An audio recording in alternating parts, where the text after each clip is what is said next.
اس نور کی جلوگاہ مسجد نبوی نہیں ہے، اس نور کی جلوگاہ حسن و حسین ہے۔ ہمارے امام نے کل کر کے محبت اعلیٰ حضرت اعلیٰ حضرت محبت دکھتا محبت اعلیٰ حضرت اعلیٰ حضرت دکھتا محبت دکھتا محبت اعلیٰ حضرت اعلیٰ حضرت۔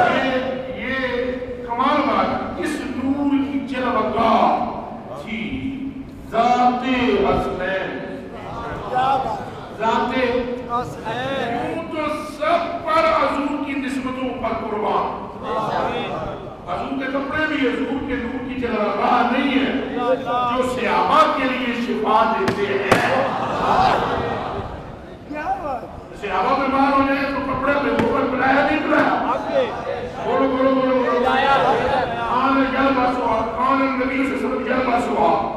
یہ وہ کپڑے ہیں کہ جنہیں رسول اللہ صلی اللہ علیہ وآلہ وسلم پیدا کرتے تھے۔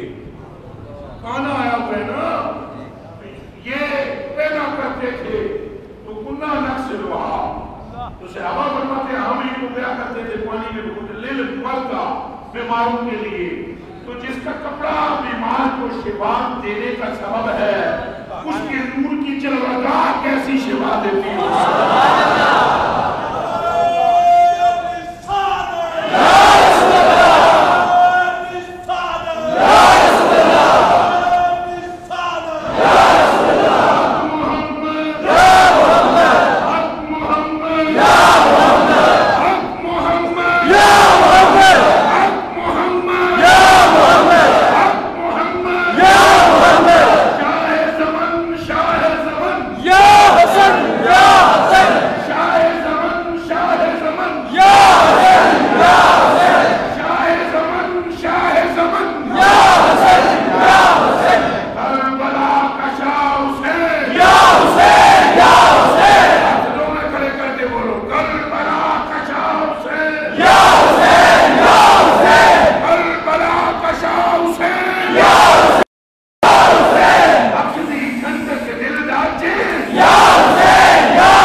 اس نے مصطفیٰ کو دیکھا، یہاں سے یہاں تک حسین کو دیکھا، مصطفیٰ کو دیکھا، اور دیکھنے والے کہہ اٹھے، اور کہنے والوں میں پہلا نام سیدنا صدیق اکبر کا۔ آقا تیرا کیا ہو سبحان اللہ، دیکھنے والوں میں پہلا نام صدیق اکبر کا ہے۔ آپ فرماتے ہیں اللہ کی قسم جب ہمیں مصطفیٰ پاک کو دیکھنے کا خیال آتا تو ہم حسین کو دیکھتے، ہم حسن کو دیکھ رہے تھے۔ آپ دیکھنے والا کون ہے؟ صدیق اکبر۔ جسے دیکھا جا رہا ہے کون ہے؟ وہ حسین۔ اور دیکھنے والا کون ہے؟ زائر۔ اور جس کی زیارت ہو رہی ہے وہ علی کا بیٹا ہے، اور جس کی آنکھیں ٹھنڈی ہو رہی ہے وہ صدیق اکبر ہے، جسے دیکھ کر آنکھیں ٹھنڈی ہو رہی ہے وہ ابن علی ہے۔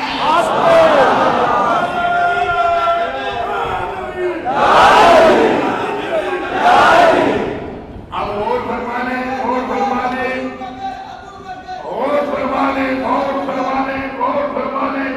کہ صدیق اکبر پاک کی آنکھیں کیسے ہو رہی ہیں۔ اب قیامت تک کوئی صدیقی کے رہنے والا اگر حسین سے پوچھتا ہے بے غیرت تو ہو سکتا ہے، صدیقی نہیں بے غیرت تو ہو سکتا ہے، صدیقی نہیں ہو سکتا۔ صدیق جس کے لیے کہے کہ تجھ پر میری ماں قربان، تجھ پر میرا باپ قربان۔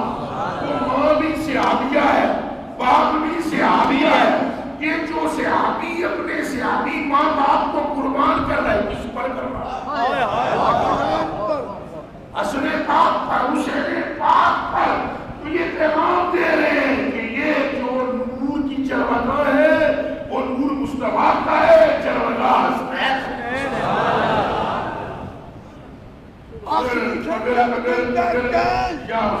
اگر بیوقوفی، بدبختی، نالائکی، نادانی یہ ساری چیزیں جمع ہو جائیں تو پھر اہل بیت کی فضیلت نظر نہیں آتی۔ وگرنہ اہل بیت کی فضیلت کے لیے یہ بات کافی ہے کہ رسول اللہ صلی اللہ علیہ وآلہ وسلم فرماتے ہیں جو ان کا محب ہے اللہ اسے اپنا محبوب بنائے گا۔ سبحان اللہ، اللہ اسے اپنا کیا بنائے گا؟ محبوب۔ اور پھر ان کا محب یا حسن پاک